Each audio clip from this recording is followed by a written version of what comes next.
Hello students, I am Dr. Neeta Jain from Government College Kota. Today we will discuss the digestive system of prawn.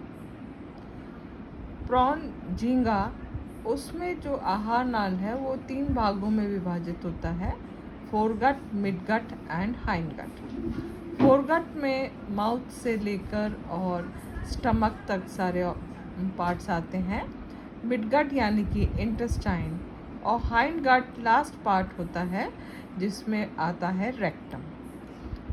Foregut और midgut internally cuticle यानी कि chiton से अस्तिरित होते हैं और इस स्तर को इंटिमा कहा जाता है। केवल मिडगट यानी कि बीच वाला जो भाग है उसमें इंटिमा एब्सेंट होता है। ये है डायग्राम प्रॉन के आहार नाल का। सबसे पहले आता है माउथ।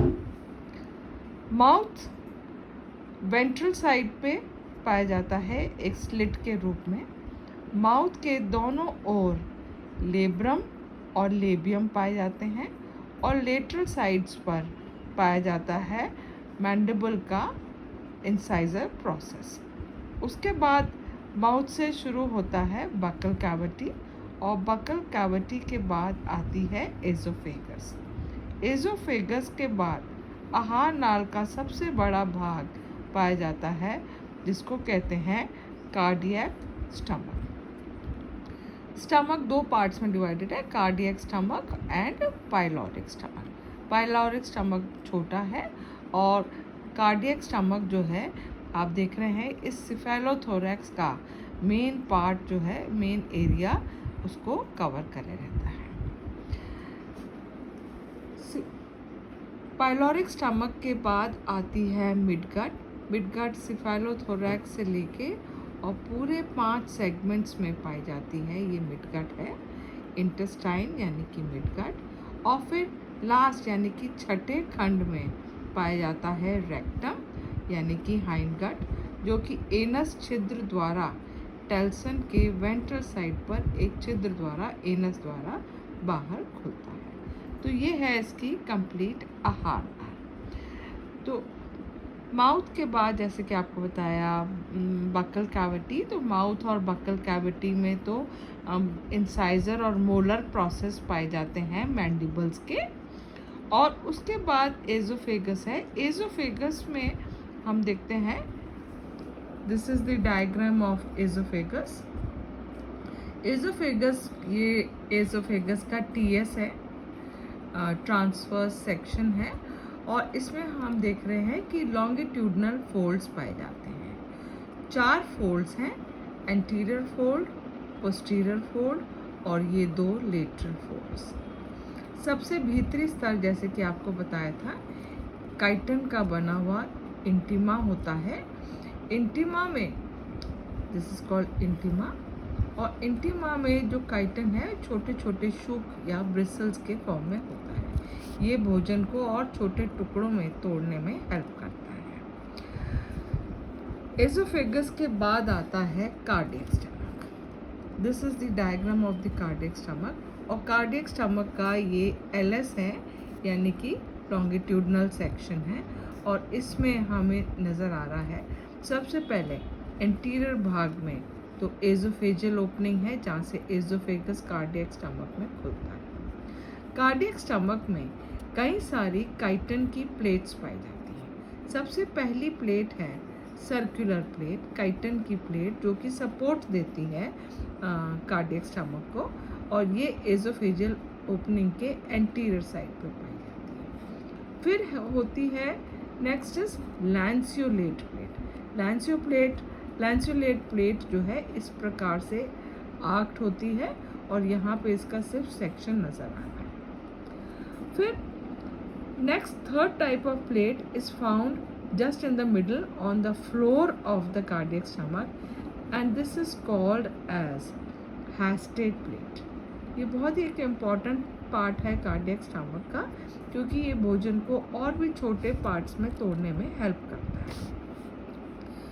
हैस्टेड प्लेट इसका नाम इसलिए दिया गया है क्योंकि जो भाला होता है, भाले का आगे का जो हिस्सा है उस शेप का है ये, इसलिए इसको हैस्टेड बोला जाता है। बीच में से ये थोड़ा सा उभरा होता है, रिज है, और इसके दोनों लेटरल साइड्स पर एक ग्रूव होता है जिसको हम कहते हैं lateral groove. This is the section. ये हैस्टेड प्लेट का जो है, ये हैस्टेड प्लेट है और यहाँ पे इस सेक्शन दिखाई दे रहा है। हैस्टेड प्लेट के दोनों साइड पर एक लेटरल ग्रूव जो कि दोनों साइड्स पर इस प्रकार से जाएगा। इस लेटरल ग्रूव में एक सपोर्टिंग रॉड होती है और एक होती है ग्रूव्ड प्लेट, ग्रूव की प्लेट, ग्रूव्ड प्लेट।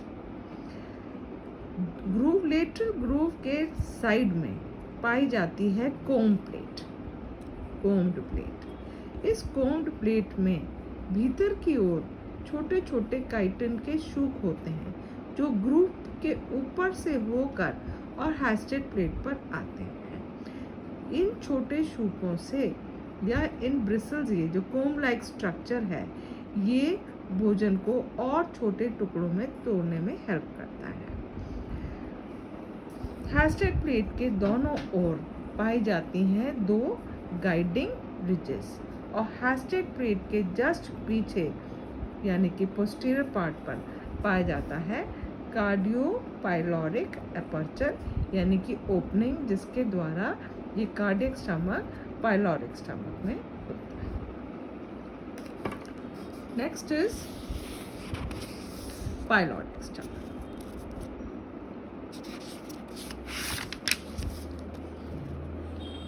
ये है डायग्राम पाइलोरिक स्टमक का।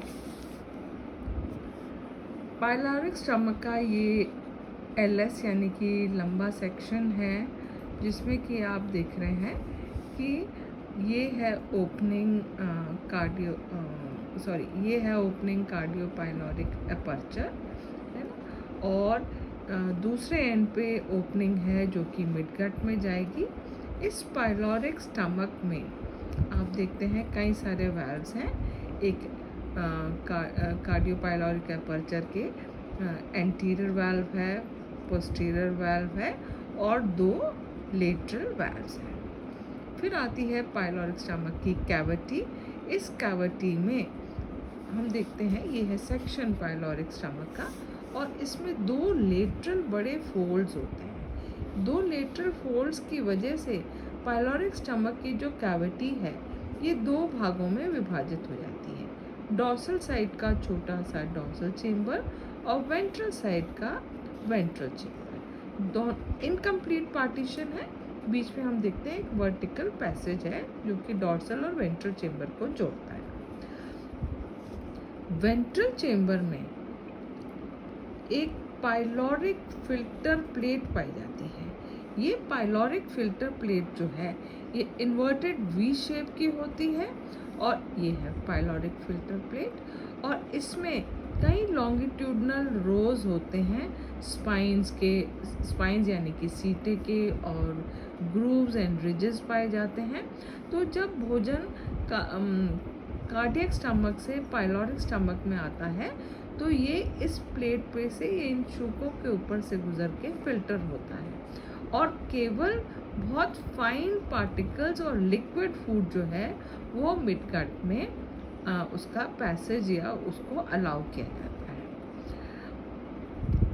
मिडगट में जहाँ ये पाइलोरिक स्टमक और मिडगट की जो है जहाँ पे ये पाइलोरिक स्टमक मिडगट में खुलता है वहाँ पे एक जोड़ी ओपनिंग ऑफ हिपैटोपैनक्रियाटिक डक्ट्स पाई जाती हैं। ये दो डक्ट्स हैं जो कि इसके जो डाइजेस्टिव ग्लैंड है प्रॉन का हिपैटोपैनक्रियास उससे आकर और सारा डाइजेस्टिव जूस जो है वो पाइलोरिक स्टमक में आता है। नेक्स्ट, जैसे कि आपको बताया कि हिपैटोपैनक्रियास एक डाइजेस्टिव ग्लैंड जो कि हम देख रहे हैं पूरे स्टमक को चारों ओर से घेरे रहती है और ये येलोइश ऑरेंज कलर की ग्लैंड है। इसमें बहुत छोटी छोटी नलिकाएं ब्रांचिंग ट्यूब्यूल्स होती हैं और ये ट्यूब्यूल्स मिलकर बड़ी ट्यूब्यूल्स और यूं करके दो बड़ी हेपाटोपैनक्रियाटिक डक्ट्स बनाएंगी जो कि पाइलोरिक स्टमक में खुलेंगी। ये जो डक्ट्स होती हैं हेपाटोपैनक्रियास की, इनमें कॉल्यूमिनर एपिथेलियम पाया जाता है और इस कॉल्यूमिनर एपिथेलियम में 4 प्रकार के सेल्स होते हैं। 4 प्रकार के सेल्स जो कि डाइजेस्टिव जूसेस सिक्रीट करेंगे। ये हेपाटोपैनक्रियास, पैनक्रियास, लिवर, इंटेस्टाइन, सारे जो डाइजेस्टिव ग्लैंड्स हैं उन सब का संयुक्त रूप है। भोजन प्लस जो हेपाटोपैनक्रियास की जो सिक्रीशंस हैं वो आती हैं मिड गट में। मिड गट में कंप्लीट डाइजेशन भी होता है, एब्जॉर्प्शन होगा और फिर जो वेस्ट प्रोडक्ट्स हैं वो रेक्टम में स्टोर किए जाते हैं और रेक्टम के बाद एनस द्वारा बाहर त्याग किए जाते हैं। Thank you.